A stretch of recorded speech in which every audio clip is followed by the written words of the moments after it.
Tom Vance and Randy are visiting us from Michigan. Tom Vance, who worked at the American Motors Design Center. Is that correct, Mm. Tom? Yes, correct. All Wow. right. Well, I got I some, went, yeah. I started there in February of 68, and I left there in March of 70. Well, So it that was was a great time to be with the design center. I mean, a lot of cool things were happening, including the absolutely, AMX3 pushmobile that I've got. that's correct. And my fingerprints are inside that thing somewhere. Well, I do have some kind of specific questions, if you don't mind. You told me you used pine wood. Um, do you recall like how many pieces? Was it 2x4s? Was it Oh, on the no, no, belt? no, no. This was milled white pine. It was at least 6 inches by 2 inches, full 2 inch thick, not inch and a whatever the 2x4 stuff is, inch and a half. It was all milled specially, and it was ran the full length of the body, and then several cross members, and then we tied in the outer shell with uh, fiberglass tubing that we purchased, and we cut to length, and then we fiberglassed that into the outer shell. So inside your shell, I don't know what you've got there. You should see some spots where it looks like a piece of tubing was attached. Does that make Well, any sense? it's no longer in its original condition. Someone at one point had tried to mount it onto a chassis. Oh, So okay. I'm glad to know how I should restore it. I'm very So, grateful so for they that so they information. cleaned out all the mounting points. We ran basically off of every cross member and out to the side and down to the rockers, short pieces of tubing. We fiberglassed those in. So everything was supported and it was suspended off that pine frame. We mounted an axle system that was already prefabricated that we could adjust the track width. It was a metal structure with flanging that just we drilled and bolted through the pine frame. Very simple structure. Yeah, And no that, steering, no brakes, just the wheels rolled. absolutely nothing. It was a total dummy fiberglass, full size model car with glass and trim and whatever else that they had. Some of the models we did from the time I started there to the time I left. We did the AMX2, AMX3, Gremlin, Pacer, Rebel Machine, Hornet wagon, the Hornet four-door sedan, which later became the Eagle, the Mark Donohue spoiler, all kinds of interior components, door trim panels, instrument panels for Vince Geraci up in the interior styling. All that stuff was fabricated in the department I worked in. And it was all fiberglass dummies. It either went up to, if it was an interior trim piece, like a door trim panel or something, it would go to one of the trim shops that my father ran, Stu Vance, the soft trim studio. They would trim it out. And for all intents and purposes, it looked like a production piece. Same thing with the instrument panel. That's great. And if I do a little screen share with one of the images that Randy sent me, can you tell us your involvement with the spoiler for the Javelin? That was the Mark Donohue spoiler. My boss came to me one morning and said, "We have to ship this spoiler tomorrow afternoon. Could you work all night to get this thing cast?" And they were still working on the clay upstairs. And being a young single idiot that I was, I said, "Sure." So about 4:30, the model came down. I got it prepped to cast to clay. This was a clay model. And my boss took me to a late or an early dinner, depending on your perspective. And then I came back and proceeded to cast that thing. He had already lined up the security guards to come down and check and make sure I didn't fall over during the night by myself. And I worked through the night, cast the mold, pulled the mold. It was still warm, prepped the mold, and laid up the part. And the two guys that I worked with, and I got to get some credit here, none of this stuff that I did was by myself. I worked with two gentlemen by the name of, one was named Rick Smith, the other was named Elmer Mullen. And they came in the next morning as I was sitting in my boss's chair and took over the job and got it out that afternoon.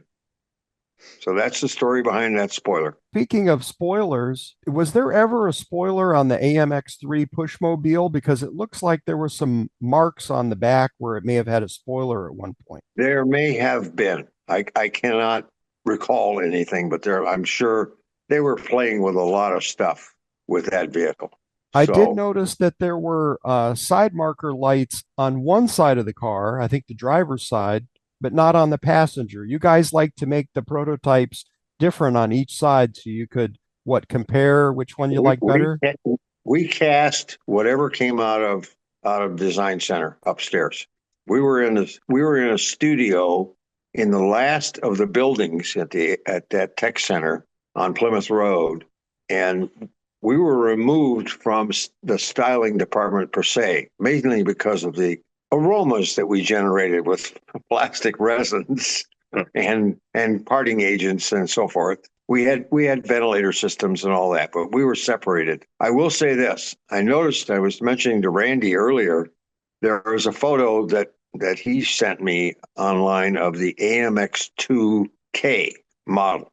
The studio where that clay is being done is in fact where I worked, and it had become actually the fiberglass department because it was removed from everything else.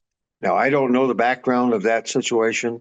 That was before the AMX2K was done in 67, as I recall Mr. Hall talking about. I didn't start there until 68.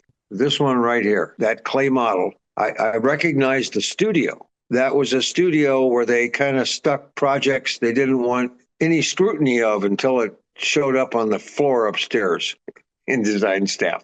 They did a lot of that secret stuff. So I bought a body off Tom. So I want to try and fit it onto a frame and build it. Okay, there's a mold of the original fiberglass. Correct. Well, what happened, Mr. Vance, is in Tom, 2007. please call me Tom. Oh, thanks, Tom. I'm Tom too. Thank you, Tom. In 2007, I bought your Pushmobile that you made, Yes. and I was so happy to have anything involved with the AMX3 program, but a little saddened that it had to remain a static piece of history. And a friend of mine suggested that I have a mold made of it so that I can produce replicas. And Dennis purchased one of the replica bodies from me, and he's having a custom chassis made. There's four of us Wow. around the world who are building these. That is great. I think I mentioned to you in our first phone call, I'm fascinated by the interest in AMC, particularly with the younger generation. I'm 80 plus, and I spent my youth at AMC, and I figured everything I ever touched is probably in a landfill somewhere. Oh, And here I'm finding out all of this stuff. And you'd said you knew where the AMX2 was, yes, correct? correct. And you knew where the Renault-based Alpine that I did for Dick Teague with Dick Teague, you knew the location of that as well. Not at the moment, but I've seen it I've seen pictures of it. I'm sure it exists. Mark Fletcher, our club vice president, probably knows its current location. He's more knowledgeable than I am, but Okay. I'm pretty sure it's around. It's been around for a long time. I just find it fascinating that stuff is still out there. Of all the projects I've done, I just figured everything was scrapped. Oh, we cherish it. If we can get a hold of it, our interest in your experience lies primarily with your involvement of AMC, but we are going to touch on some other images that Randy shared with me, and I can bring those up. As a matter of fact, here's an interesting image that may be related to AMC, but I know you had a long and impressive career. I worked at a company called CarCraft, KARKRAFT. CarCraft was set up, basically the movie Ford versus Ferrari, the whole GT40 Le Mans program came out of CarCraft. I was the third employee at CarCraft in 1965. Unfortunately, I got a little thing called a draft notice. So I missed the whole GT40 thing, but I ended up back at CarCraft later on in the 70s and worked with AMC. I worked with all kinds of clients. And one of them, came out of AMC with a guy named Roy Lunn. Roy Lunn came out of the GT40 program. He came from McLaren in England. He was a race car guy, and he ended up at AMC. Roy Lunn basically created the Eagle four-wheel drive Hornet wagon. In my opinion, the forerunner of all the current SUVs on the road, but nobody ever gave AMC credit for it. And Roy Lunn started doing, we got some contracts with AMC at that time, XJ prototypes. I built 9 of those for AMC or at CarCraft. And then Roy Lunn came to us and wanted to build this SCCA race car because he was big with SCCA and the whole race car scene. I modeled that car. I basically designed that car. I modeled that car, molded that car, and we built that car at CarCraft. That photograph that you're looking at was taken in the back parking lot at CarCraft in Dearborn, Michigan. We built the frame, we built the suspension. It was all based on Renault drivetrain components, standard off the shelf. Go into any dealer and get them, and they were all built the same. It was a whole new racing class for SCCA. Very late 70s, early 80s. That's the car. There we go. That's the car. Wow, Yeah. you found it, Mark. That's the car. We started with a tape line drawing. We got the vehicle. We cut all the sheet metal off except the greenhouse, which was the windshield and side glass and so forth. I started following the tape line, which I had it pretty much blocked in, myself and another modeler. And then Dick Teague showed up about 4 days into the project, and he walked in and says, "That's not what I want." I said, "Okay, what do you want?" He worked with me for about 4 or 5 days. After hours, after his hours, not mine, he would come by and we would hack clay, and he wanted that AMX3 S curve down the side of the body. There were no scoops. It was the AMX3. He brought in his personal AMX3, which was red at the time, and pulled it into the studio I had temporarily set up, a secured area, because we had other projects in the building. He pulled that in and said, "That's what I want this to look like. AMX3 S curve down the body side and very much of the AMX3 feel in the back and the front." The way the project came in, it came in through a second party. We were the third party. We were working with a company called Triad Engineering Services. It was headed by a guy named Mike Pocabella, who came out of General Motors Corvette. He was a protege of Zora Duntov. He was a racing car guy, and he knew performance vehicles. They got the job to make this. I was told it was a PPG pace car.